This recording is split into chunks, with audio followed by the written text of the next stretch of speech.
This is a Jmix exclusive.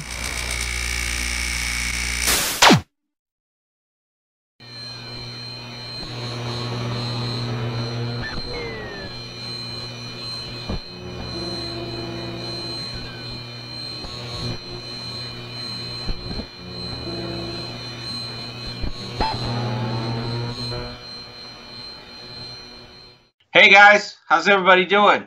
RJ's back from his Peanuts tour, and hope that all is well out there. You know, got to keep digging for information. I was doing it at Peanuts, so digging for information there. I don't know what I was digging for, but you know, but we're back again. Patty, how you doing? What's up, Daphne, Danny, DJ Gary, Luke, Christopher White? Welcome to the show. Yeezy, what up? What up? What up? Art of Dialogue back again. So what's up, everybody?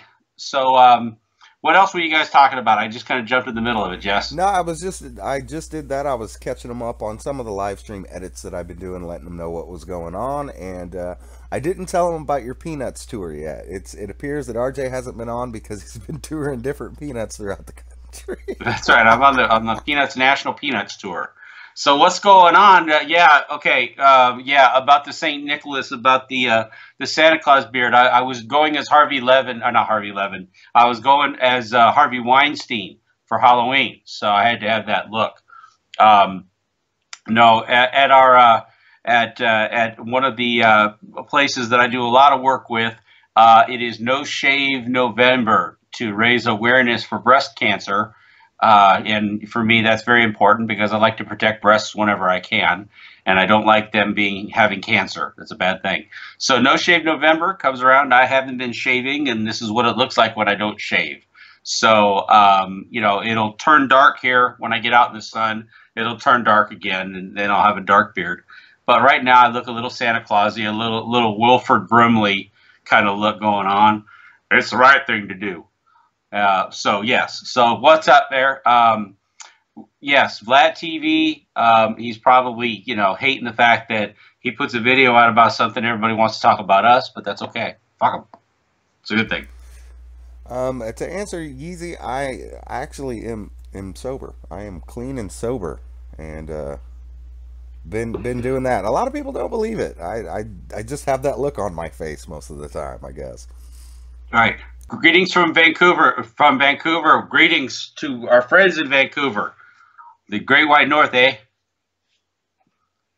So, we do got some news on Reggie Wright's bond modification. And if you've seen the thumbnail, you can pretty much assume what's going on with that. Well, yeah, let's talk about that for a minute because, you're froze. Am I froze? Where am I? I'm still moving. It must be a YouTube thing because I'm still moving. Can you hear me? I can hear you just fine. Can't see me? Yeah, I can see you. I just see you sitting there. It's on my Skype too. It's frozen? Well, we'll just do this. Turn it back on again. Now am I moving around? Yeah, I don't know what it is. All right. So here's the latest, okay? Reggie asked, and I think it was part of the videos, Reggie had asked the court to take off his ankle bracelet, claiming that he was a former law enforcement officer, so he could be trusted, which is kind of funny. It's the old trust me kind of thing, So he asked for his ankle bracelet to be taken off and a couple other modifications. That way he wouldn't be able to be tracked and he could go where he wanted to go. And while he did that, they also asked for a continuance of his court date and to push his court date from November till January. And the judge said, okay, we'll continue your court date to January, but you're going to spend the holidays with your ankle bracelet. So Reggie gets to get all warm and cuddly. I've never worn an ankle bracelet before. Jesse, have you ever had to wear an ankle bracelet? I never have. Fortunately for me, no. No, I haven't. Okay. So I don't know how big they are. I know they're pretty big. It's got to be a pain in the ass, like when you're getting ready to go to bed, when you're getting ready for bed at night and stuff like that, and you got to wear this thing around your ankle at night while you're trying to sleep. So, I mean, it's got to be just kind of a general pain in the ass all the time. But, but that's okay. They want to know where this guy is, and I think everybody wants to know where this guy is, keep a handle on what's going on with him. So that way, if he suddenly Great Street Crips come after him and he disappears off the world for a minute, they'll at least know what ocean the body was dumped in, or what hole in the desert. I have a different take on it. See, what happens on an ankle bracelet, they monitor it, and it really limits where you can move. So he's probably limited to his house or within so many yards of his house, and they monitor his every location. So to me, wanting that pesky ankle bracelet off means he wants more flexibility to move around, or and just speculating, he may very well be afraid that someone's going to come knocking on his door. Well, I think the feds are very concerned about that. I think they're not only concerned about monitoring what he's doing, they want to monitor what happens when he interacts with other people. Okay, and and so we know that the judge said, no, sorry, you're not losing that ankle bracelet. Cheers. And they pushed his court date till January, and he's got to be in Memphis in January to show up for his charges. So that's where he's at there, and he's looking at a minimum 5 years per count, and he's got 6 or 7 counts against him. So we'll see how this plays out for sure. But for right now, back to the chain gang. You still got the ankle bracelet on there, Jess. So that's a lot of fun, and I'm sure it's fun for him too. Well, the court has been very, very lenient with Reggie Wright Jr. They're allowing him to appear via telephone with his attorney. He's not had to travel back and forth to Memphis. He hasn't had to appear in court yet. Has he even pled guilty at this point yet? No, he has not. He has not entered a plea. His dad has entered a plea of not guilty, but no one else has, and they were supposed to have done that. Now, it's going to get very interesting here very soon, because Reggie was actually charged and arrested with, I think, 22 other people that were involved in all of this. And so if you go and you look at how this case is put out, there's actually 22 different cases going on all at one time. And they're handling most of the cases the same way. But in a couple of exceptions, like Fred McCaster and a couple of other people that are co-defendants with Reggie, they are handling them a little bit differently. So what you have to do is you have to look at each individual case. There's 20 different cases there. And so you have to look at each one of them, and most of them have been the same. But occasionally, when they're handling one of those cases a little bit differently, then there's other documentation that pops up that's related to this entire investigation. And those are the fun ones to get, because when you find those things, and you start getting into the detail about it a little bit. And one of the big things that I found was, as we were looking, was a document that's called a motion for what's called a bill of particulars. And what that is that when you have 22 people and this big conspiracy of money laundering and drug dealing and all of that, it's appropriate for an attorney for the defense to actually say, what exactly are you accusing my guy of?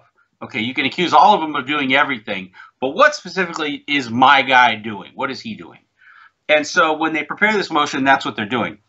And in this particular case, in this motion for particulars, they actually talk about that the attorney for Fred McCaster, who's one of the co-defendants, not Reggie Jr. Sr., while they're sitting around just kind of biding their time, the feds are actually prosecuting some of these other people that are involved with the same stuff as Reggie. And sometimes they do that so that maybe these people can trip over and flip on Reggie.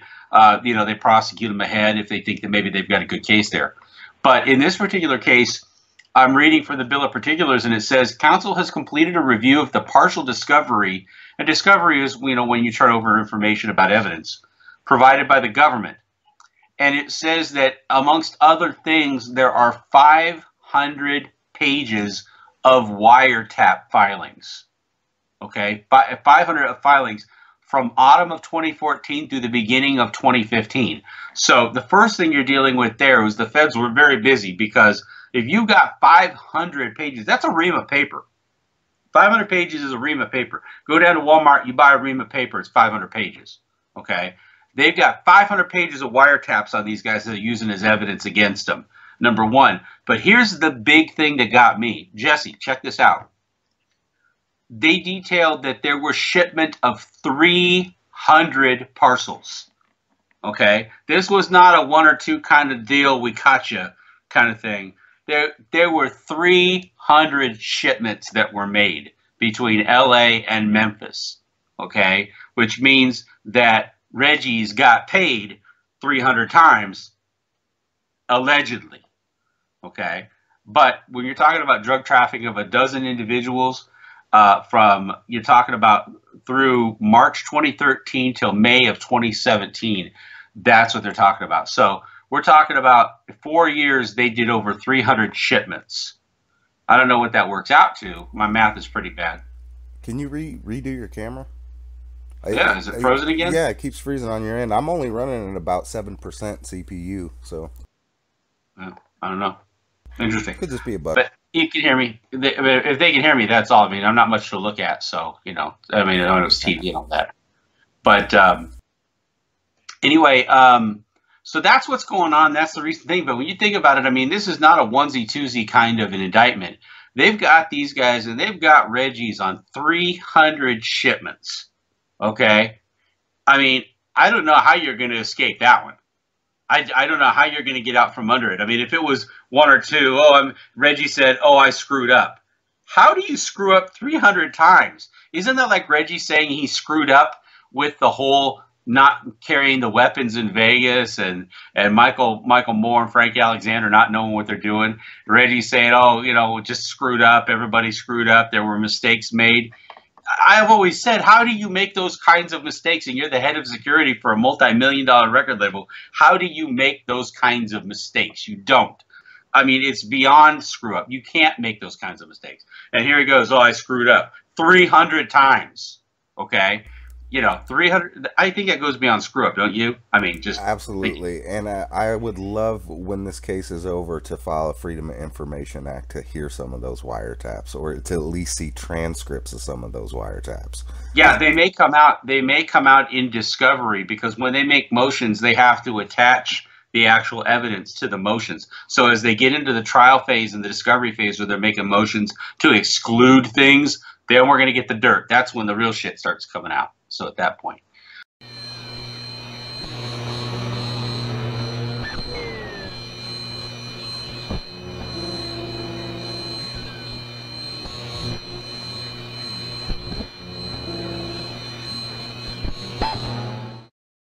This is a Jmix exclusive.